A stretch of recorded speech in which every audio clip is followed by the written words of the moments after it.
Madam Speaker, let us take a moment to think about the Esidimeni victims and their families who have suffered a terrible and unnecessary loss. Today we must confront this tragedy head-on, to face up to the suffering of the most marginalized and vulnerable members of our society. We must face up to the 102 South Africans and counting who are beyond hearing our apologies and hearing our lamentations of regret. We must do so because we cannot allow this to happen again. We must do this and demand justice. Speaker, the quality of a minister may be measured by how he or she responds to a crisis. As soon as he learned about the Esidimeni deaths, Minister Motsoaledi responded immediately, and he appointed the Health Ombudsman, Dr. Malagapuru Makgoba, to investigate and to report, which was released recently, and this report is a model of exactitude. But Speaker, it was too late, and as a result of which there are 102 preventable deaths of the most vulnerable citizens of our land. Dr. Makgoba rightly fingered Gauteng Health as primarily responsible for frontline management failure.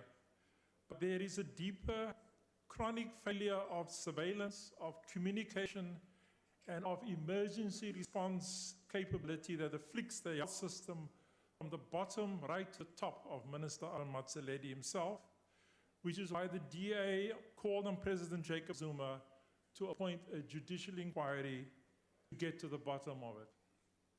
The question to the minister is this: why were you, one of the most powerful, influential, and alert individuals in our land, not aware of this unfolding tragedy when it happened? It took the DS Jack Bloom to extract the mortality figures from MEC Kodani Mashlangu as if they were state secrets. The Director General of Health, Precious Matsoso, knew there was a serious problem in January 2016, but after the court order in favor of Gauteng Health, she actually let the issue go when she should not have. Why is it that DG Matsoso or you didn't make it your business to find out what was going on? Speaker, I would like to remind the House about the gravity of this tragedy. Listen to testimonies taken from the Ombuds report. Here's one. Some NGOs were like concentration camps, overcrowded with unkempt and hungry patients suffering from severe weight loss. There was no food to feed patients because Gauteng Health Department took 3 months to pay. At Mosego, people had no clothes. Patients were left dirty and poorly groomed. Corpses had unexplained bruises on their bodies. Some relatives did not know where their relatives were, and some do not know to this day. Post-mortems were not done. Where most deaths occurred, facilities lacked appropriate health professionals. Madam Speaker, what is to be done? The Ombudsperson made 24 recommendations, of which the Minister has completed a few, and as we heard today, he is busy with more in what is work in progress. But our efforts must radiate wider than the Ombuds recommendations, critical as they are. More must be done to ensure that the vulnerable are protected in our country. First, our country needs a responsible and alert health leadership across all spheres of society and of government, resting on what is known as a real-time disease surveillance system. As soon as there's a problem, and as soon as there is a death, it must show up in an objective national system of surveillance. This requires the rapid establishment, as the Minister knows, of the National Public Health Institute of South Africa, which has been delayed for much too long and is still being delayed. Second, legislation must be changed so that the Office of Health Standards Compliance may proactively inspect all health facilities as well as all para-health facilities provided for health service use. Third, Minister Motsoaledi complains about the lack of timeous legislation, amending the arcane Inquest Act of 1959, for example, but his own ministry is the laggard in pushing forward new amendments to legislation.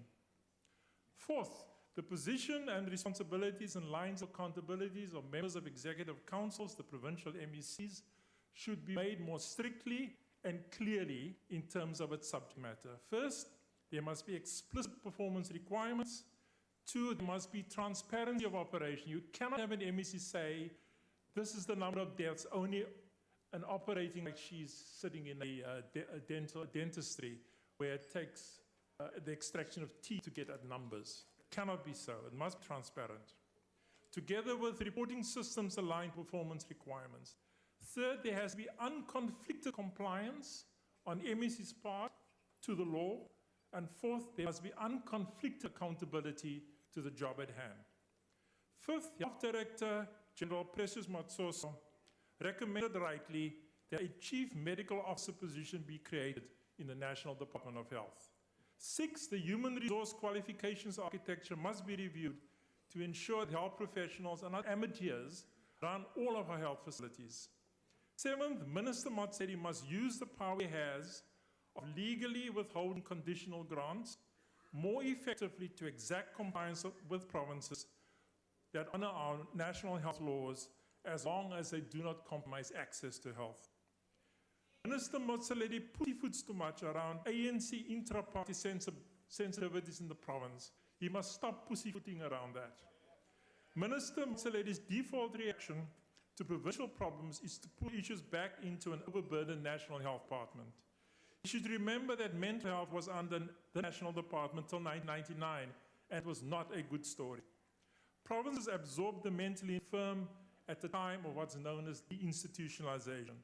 How, may we ask, will the National Department run mental health services at a primary care level, at a community level, at a step-down level, and at hospital level?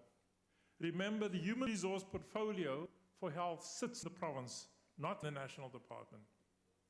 The DA believes that mental health should be integrated with general health care and catered for all spheres of care. Speaker, I asked Minister Motshedi in committee when he first learned of unfolding Esidimeni tragedy, when others below him, as well as Section 27, already knew. He did not say. So I ask that question again. Tell me, when did you first learn about the unfolding tragedy? But I asked two more questions today. Tell me why it was so late in the process. What is your diagnosis? And how would you suggest we, as well as you, live as a nation with this tragedy? For today, those who died bear on our conscience, and we stand before you, the dead, in your silence, with your families and relatives in shame. I thank you.